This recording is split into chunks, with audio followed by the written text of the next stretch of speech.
Jadi untuk materi kedua yaitu mengenai building academic community collaboration in business development within the scope of Universitas Brawijaya yang akan disampaikan oleh Direktur PT Universitas Brawijaya Multi Usaha. Ya, jadi eh di sini beliau adalah lulusan dari THP, FTPUB, kemudian S2 dan S3 di manajemen di FEBUB dengan konsentrasi manajemen strategis. Dan beliau memiliki beberapa riwayat pekerjaan yang saat ini sebagai Direktur Utama PT Brawijaya Multi Usaha dan juga untuk riwayat profesi. Jadi salah satunya menjadi penyelia halal nasional dan juga asesor dari LPH, LHLN, BP, JPH tahun 2022 hingga 2023 dan beliau memiliki beberapa riwayat penugasan baik di dalam negeri maupun di luar negeri dan juga beberapa prestasi salah satunya sebagai marketer terbaik pada tahun 2010 dengan moto hidup memberi manfaat. Baik, langsung saja kita panggil, kita sambut pada Bapak Dr. Edi Purwanto, Sarjana Teknologi Pertanian Magister Manajemen. Waktu dan tempat dipersilakan. Monggo Bapak. Tepuk tangannya Bapak Ibu. Masih semangat kan ya Bapak Ibu? Masih panjang perjalanan kita sampai besok juga ya.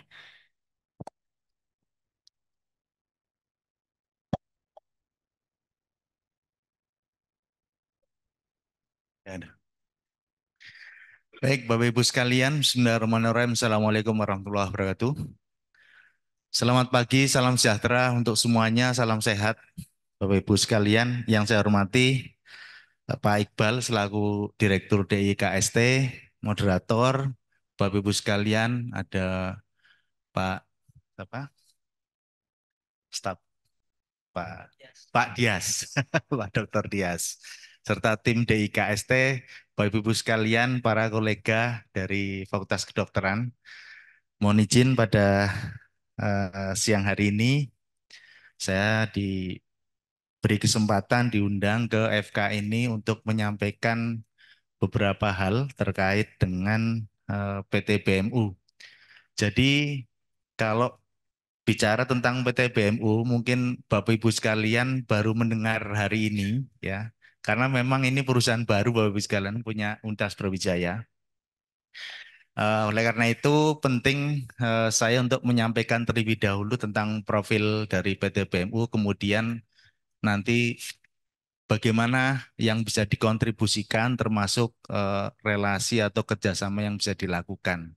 Tadi saya kira sudah disampaikan banyak oleh Pak Iqbal selaku Direktur DIKST, bagaimana peran DIKST terhadap hilirisasi dari riset dan inovasi yang ada di Universitas Brawijaya, khususnya di Fakultas Kedokteran. Bapak Ibu sekalian, kalau kami PT BMU ini memang bagiannya memang yang paling hilir. Kalau kalau teman-teman FK ini bagaimana melakukan riset ya sampai kemudian menghasilkan satu produk, ya kami yang bagian jualan. Makanya kalau bahasanya Pak Iqbal tadi itu apa? Dolisme apa? Oh, to label, to label gitu. Ya, baik. Saya mohon izin sambil berdiri kali ya supaya enggak capek duduk. Oke, Bapak Ibu sekalian. Jadi berdasarkan Pertor nomor 43 tahun 2023 ini ada namanya Badan Usaha Milik Universitas Brawijaya atau disingkat BUMUP ya. Ini di bab 2 pasal 2 menyebutkan bahwa maksud dan tujuan pendirian BUMUP itu untuk mendukung pelaksanaan dan mengoptimalkan perolehan sumber pendanaan UB melalui badan usaha berbadan hukum. Nah, tadi sudah disampaikan oleh Pak Iqbal, salah satu resources atau sumber yang bisa dikonsolidir adalah sumber pendapatan yang bisa didapatkan dari hasil riset dan inovasi. Karena saya katakan riset dan inovasi adalah sumber yang punya potensi sangat besar kalau bisa terkelola dengan baik. Kan begitu Bapak sekalian.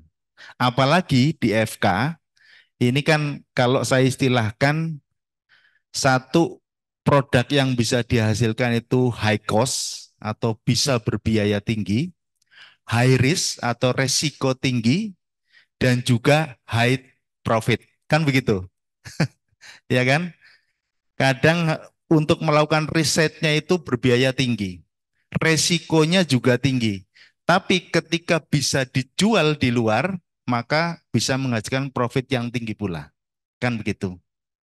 Oleh karena itu, penting kita bisa pahami bersama bagaimana di dalam kegiatan riset dan inovasi ini kita akan menerapkan skema namanya closed loop ekosistem. Apa itu closed loop ekosistem atau mungkin lebih dikenal ekonomi sirkular itu? Yaitu bagaimana kita bisa mengoptimalkan semua potensi yang ada di UB ini. Kalau di FK, semua potensi yang ada di FK, mulai dari kegiatan riset, inovasinya, sampai bisa hilirisasi, dijual, dan bisa menghasilkan profit yang signifikan. Begitu Bapak Ibu sekalian. Karena saya dari perusahaan pasti selalu ngomongnya profit, kan gitu. Gitu ya. Oke, next ya Bapak Ibu sekalian. Nah, kami di BMU ini strukturnya ada Dewan Komisaris, kemudian Direktur Utama, Sekretaris Perusahaan dan sebagainya. Di bawah saya ada Direktur Operasional, Direktur Keuangan dan Manajemen Risiko, serta Direktur Pemasaran dan Pengembangan.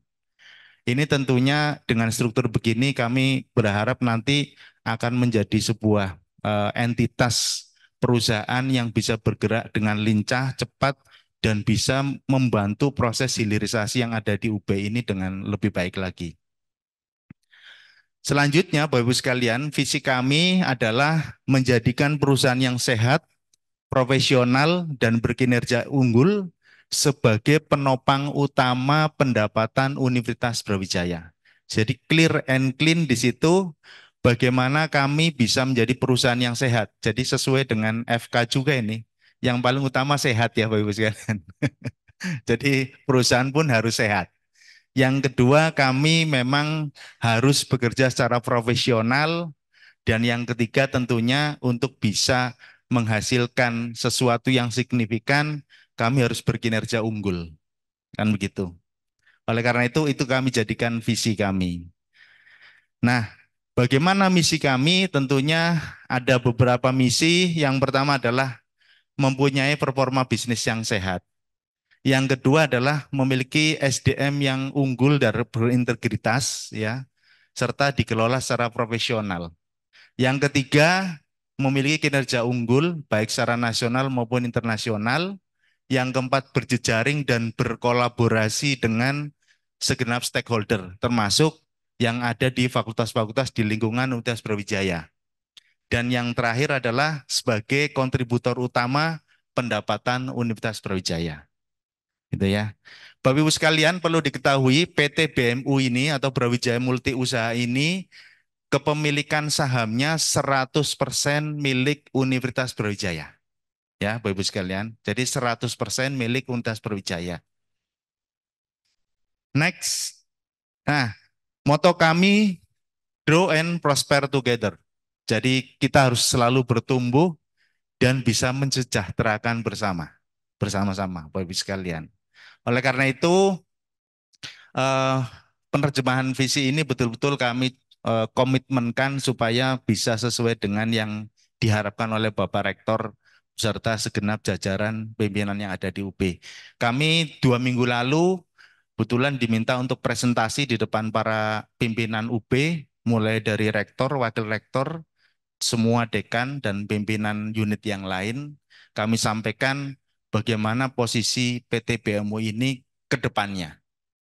Ya, intinya bisa mensukseskan apa yang sudah dicita-citakan di dalam visi dan misi kami.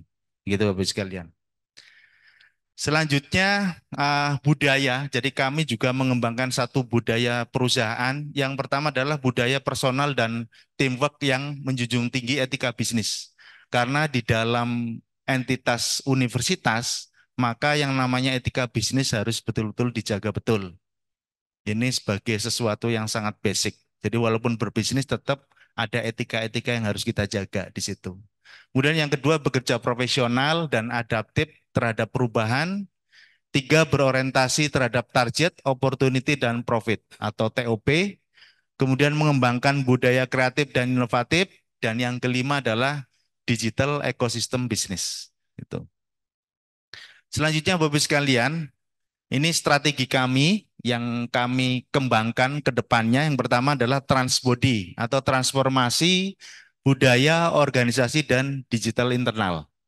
Yang kedua intensif, yang kedua menerapkan budaya bisnis yang sehat ke segenap stakeholder. Jadi misalkan kami dengan FK nanti bekerja sama, ini bagaimana bisa mengembangkan kerjasama yang sehat dan tentunya sesuai dengan yang diharapkan bersama. Itu kok balik ya? Oke, kok kecepatan. Oke, kemudian yang ketiga, Bapak Ibu sekalian, adalah efisiensi biaya. Ini juga termasuk bagaimana kami bisa nanti memberikan satu input-input masukan pada Bapak Ibu sekalian ketika melakukan riset-riset, inovasi-inovasi supaya pembiayaan-pembiayaannya itu bisa lebih efisien sehingga bisa bisa digunakan sesuai peruntukan di situ. Kemudian yang keempat adalah tata kelola yang profesional dan berfokus pada core bisnis di masing-masing unit usaha. Dan yang kelima adalah mengoptimalkan bisnis berbasis eh, kapasitas dan potensial market. Bapak Ibu sekalian, kita sama-sama tahu bahwa di UB ini kalau di total mulai dari jumlah mahasiswa, kemudian dosen, tendik, ini kurang lebih 80.000 lebih. Ini kan potensi pasar yang sangat besar. Nah, tinggal bagaimana kita bisa mengelola potensi pasar internal ini yang sangat besar ini dengan baik, gitu ya. Selanjutnya, Bapak Ibu sekalian, kita melihat di Pertor nomor 43 tahun 2023. Nah, di Pertor ini Pertor lagi ya, sorry, harusnya Pertor nomor 10 ya. Nah, Pertor 10 itu bicara tentang hak atas kekayaan intelektual. Ya, ini mungkin keliru ketik aja. Bapak sekalian. Nah, ini kenapa saya katakan di Pertor 10 2023 ini karena berhubungan dengan apa yang sedang kita lakukan saat ini. Artinya eh, apa-apa nanti yang dihasilkan oleh Bapak Ibu sekalian itu sekarang sudah diatur di dalam Pertor nomor 10 tahun 2023. Termasuk hak atas kekayaan intelektual dan juga di situ tentang reward atau penghargaan yang bisa diperoleh atau didapatkan dari para periset, peneliti maupun yang menghasilkan karya di situ. Sudah diatur di situ Bapak Ibu sekalian. Contohnya misalkan kalau Bapak Ibu sekalian riset atau penelitian menghasilkan satu satu produk di situ, maka ada persentase-persentasenya. Persentase untuk universitas berapa, untuk si peneliti berapa, untuk unit berapa. Itu sudah diatur di dalam Pertor nomor 10. Nah, Pak Iqbal jauh lebih hafal kalau saya enggak hafal pasal-pasalnya yo. Itu ya. Demikian juga kalau dan statusnya bisa dalam bentuk nanti karya-karya Bapak Ibu sekalian bisa dihibahkan ke universitas, bisa dalam bentuk perjanjian. Jadi maksudnya perjanjian itu ya perjanjian sebagai pemilik bersama dengan universitas atau secara individual tergantung misalkan ketika melakukan riset apakah menggunakan riset resources sendiri ataukah menggunakan fasilitas universitas atau fakultas. Itu semua diatur di Pertor nomor 10, Bapak sekalian. Ya. Nah, sekarang saya masuk ke sisi bisnis PT BMU. Kami PT BMU ini mendapatkan mandat awal dan baru resmi berdiri itu tanggal 9 Januari kemarin. Jadi kami baru 1 bulan Bapak Ibu sekalian beroperasi. Baru resmi 1 bulan ini. Jadi 9 Januari 2024 PT BMU ini baru resmi beroperasi. Kalau aktanya juga sebenarnya per tanggal 5 saat di launching 5 Januari persis dengan apa Disnatalis UB, tetapi karena ada revisi baru bisa dijalankan per tanggal 9 Januari 2024 kemarin. Nah, kami di awal ini mendapatkan limpahan 4 unit usaha Bapak Ibu sekalian. Yang pertama adalah Gria UB. Ya, saya kira kalau Bapak Ibu sekalian sudah tahulah Gria UB itu apa yang dilakukan. Ya, tentunya bisnisnya adalah penginapan. Baik penginapan untuk kos mahasiswa maupun penginapan umum dengan apa namanya fasilitas setara bintang 1 kan begitu. Kemudian untuk yang kedua UB Gesos. UB Gesos ini mengcover unit usaha untuk hotel. Ini setara dengan bintang 3. Ya, sudah tidak asing lagi buat Bapak Ibu sekalian. Yang ketiga adalah UB Kantin. UB Kantin ini berfokus untuk pengelolaan kantin-kantin. Termasuk nanti di FK, kita kemarin saya dikontak sama Dokter Samsul yang rencana kantin FK akan dibikin kantin menjadi kafe yang bagus, yang profesional. Nah, itu nanti kita bisa bekerja sama antara fakultas dengan PT BMU termasuk share-nya dan sebagainya, tata kelolanya dan sebagainya, sehingga akan bisa dinikmati, akan bisa di apa konsumen di FK ini bisa lebih nyaman lagi, begitu ya, lebih classable kan begitu, ya. Selanjutnya UB Merch, UB Merch ini berfokus pada layanan untuk penyediaan merchandise, ya, Bapak-Ibu sekalian. Ya, mulai dari jas alma mater sampai atribut-atribut yang lain, kaos, dan terakhir kami dapat order dari Fakultas Peternakan untuk penyediaan seragam sepatu. Sepatu, jadi sepatunya itu capnya UB sama Fakultas Peternakan. Nah, ini nanti FK tinggal menyusul. Jadi sepatu model Skechers ya. Semua diseragamkan pakai itu. Selanjutnya adalah UB Sport Center. Nah, UB Sport Center ini bicara apa namanya unit bisnis yang terkait dengan layanan olahraga. Kemudian, nah ini Bapak Ibu sekalian yang insya Allah akan kami launching tanggal 1 Maret, mudah-mudahan tidak ada aral melintang. Kami 1 Maret ini akan meluncing bisnis baru adalah Brawijaya Tours and Travel. Jadi untuk layanan tour maupun travel segenap sivitas akademika dan juga masyarakat umum. Gitu ya. Oke, selanjutnya Bapak Ibu sekalian. Nah ini kalau terkait dengan program layanan akademik. Kalau tadi non akademik, kalau sekarang akademik. Jadi di PT BMU ini kita juga beberapa sudah kita lakukan. Yang pertama adalah melalui organ BLC atau Brawijaya Language Center. Jadi selama ini BLC baru layanan bahasa Inggris ya, TOEFL. Tapi tahun ini kami kembangkan berbagai variasi layanan termasuk melebarkan ke kursus-kursus bahasa-bahasa yang lain. Insya Allah kita akan buka untuk Jepang, Korea, Cina, dan Jerman. Serta beberapa konsultasi pendidikan yang akan kami lakukan di situ, di BLC. Itu ya. Kemudian yang kita kembangkan lagi adalah sertifikasi kompetensi. Sertifikasi kompetensi sudah masuk ke level P3 Bapak Ibu sekalian. Kalau kemarin-kemarin di universitas masih level P1, jadi untuk kebutuhan internal, kalau P3 sudah pengakuannya adalah BNSP. Nah, kalau BNSP maka ini yang kemudian akan diserap oleh pasar kerja di luar. Kami kemarin sudah sudah komunikasi dengan Fikes karena Fikes minta untuk layanan kompetensi para perawat dan ahli gizi. Nah, untuk para perawat dan ahli gizi, maka kita melayani untuk uji kompetensi sehingga mereka nanti bersertifikat kompeten secara BNSP di situ. Ibu sekalian. Selanjutnya yang kedua untuk program akademik ini adalah Brawijaya Scientific Technology. Nah, untuk Brawijaya Scientific Technology ini mulai dari kebutuhan bahan dan alat-alat laboratorium, kemudian jas lab dan sebagainya yang berhubungan dengan kebutuhan-kebutuhan laboratorium.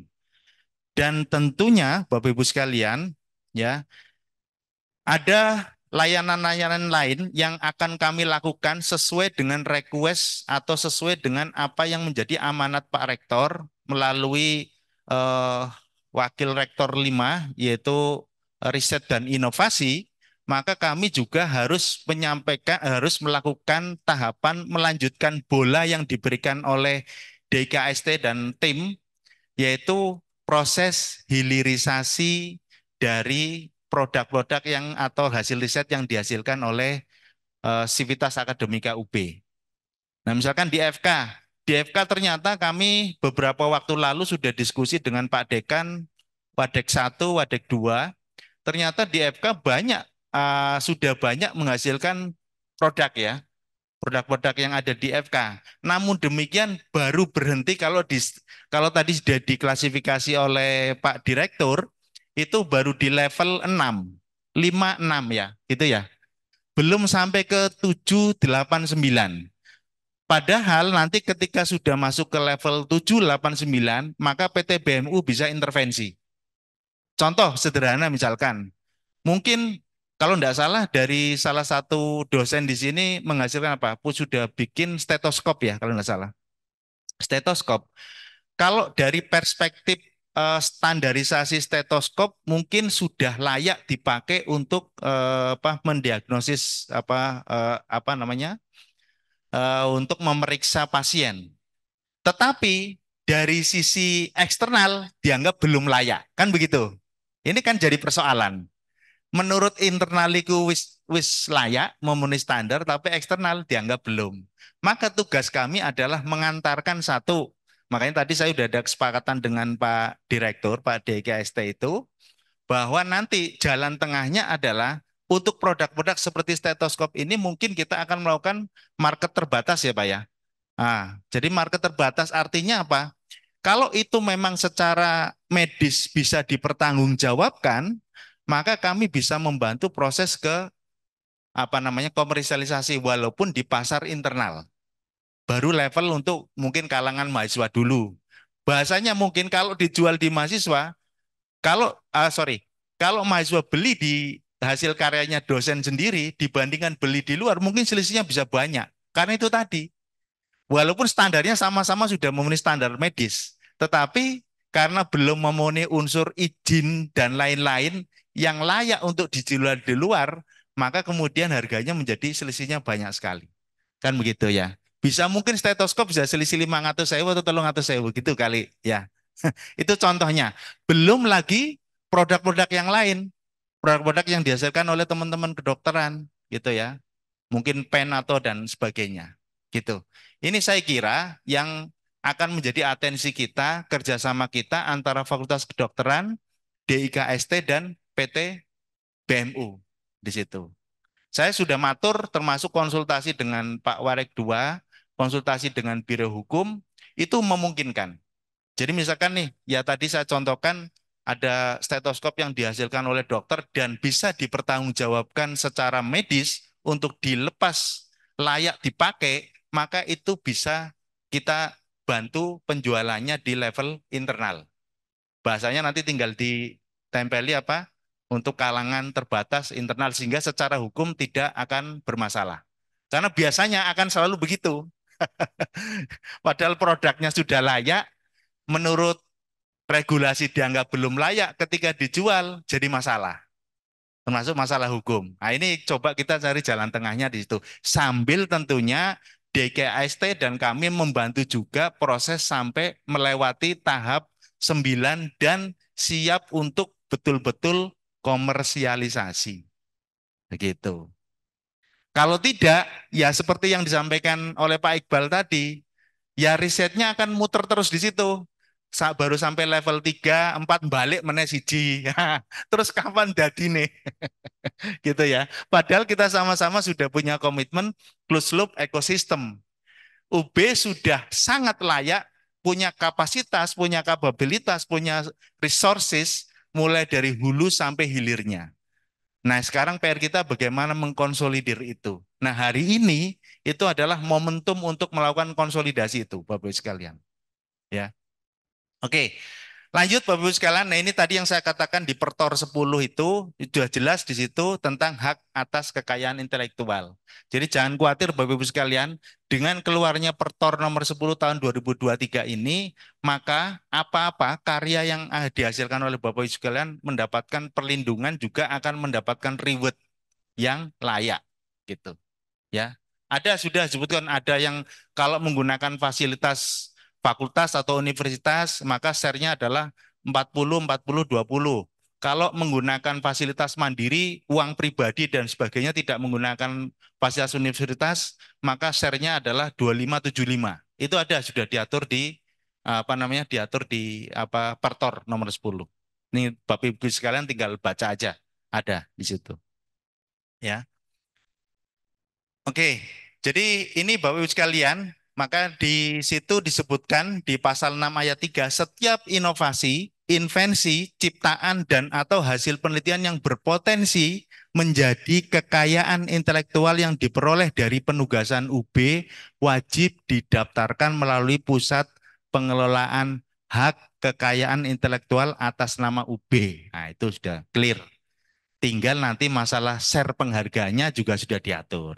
Itu, Bapak sekalian. Oke. Nah, ini bagaimana ke depan peluang kerjasamanya. Saya percepat ya Bapak sekalian biar tidak bosan. Ya, jadi beberapa peluang kerjasama yang bisa dilakukan baik dengan universitas, fakultas, kemudian lembaga lain di lingkungan Universitas Brawijaya.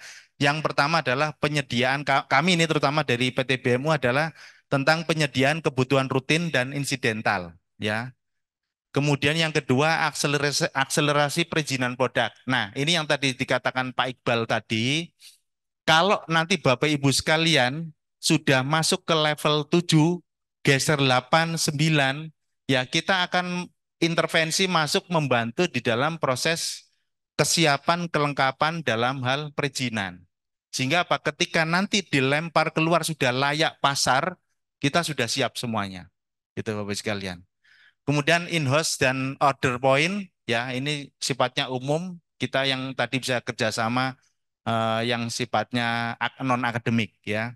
Kemudian komersialisasi produk. Ini tadi yang saya katakan, kita sudah punya kewajiban, PT BMU punya kewajiban untuk berperan aktif di dalam komersialisasi produk yang dihasilkan oleh Universitas Brawijaya, termasuk juga di Fakultas Kedokteran ini. Gitu Bapak sekalian. Dan tentunya masih ada bentuk-bentuk kerjasama yang lain yang nanti kita bisa lanjutkan secara lebih detail, lebih teknis lagi, gitu ya. Dan kami juga dari PT BMU, Bapak Ibu sekalian, selain kita punya tugas melakukan komersialisasi produk sehingga bisa menghasilkan profit dan bisa jadi pendapatan universitas dan juga jadi pendapatan fakultas, kami juga punya namanya TJSL, Bapak Ibu sekalian, tanggung jawab sosial dan lingkungan. Jadi artinya kalau memang ada kerjasama kami dengan Fakultas Kedokteran, maka kami juga ada share, ada hal yang juga bisa kami berikan dalam bentuk TJSL tadi, gitu. Kalau saya contohkan itu layanan print fotokopi gratis ini baru rencana kami untuk adik-adik mahasiswa. Kalau ada kerjasama-kerjasama yang kita lakukan antara FK dengan PT BMU. Gitu. Sekali lagi, semua yang dihasilkan oleh PT BMU masuknya ke universitas, Bapak sekalian. Ya, jadi bukan lagi keluar, karena ini 100% sahamnya universitas. Oleh karena itu, sebagaimana Pak Iqbal bilang tadi, ini PR besar kita, bagaimana kami PT BMU itu bisa betul-betul menjadi penopang utama. Apalagi tadi Pak Warek 5 sampaikan, dengan adanya aturan baru IP dan sebagainya, bagi FK, ya khususnya FK ini, kalau hasil-hasil risetnya, hasil-hasil inovasinya tidak menghasilkan profit, maka akan berat. Pasti itu akan berat. Oleh karena ini penting didorong secepatnya agar apa-apa yang dihasilkan oleh teman-teman FK ini bisa betul-betul sampai ke tahap komersialisasi. Gitu. Saya kira itu Bapak Ibu sekalian yang bisa saya sampaikan dan saya akan sangat senang apabila kita bisa sharing ya di dalam forum yang mulia ini. Dan saya kira itu dulu Mbak Moderator dan saya akhiri. Assalamualaikum warahmatullahi wabarakatuh. Waalaikumsalam warahmatullahi wabarakatuh. Terima kasih Pak Edi atas pemaparannya. Sekarang kita jadi tahu Pak tentang PT Universitas Brawijaya Multiusaha.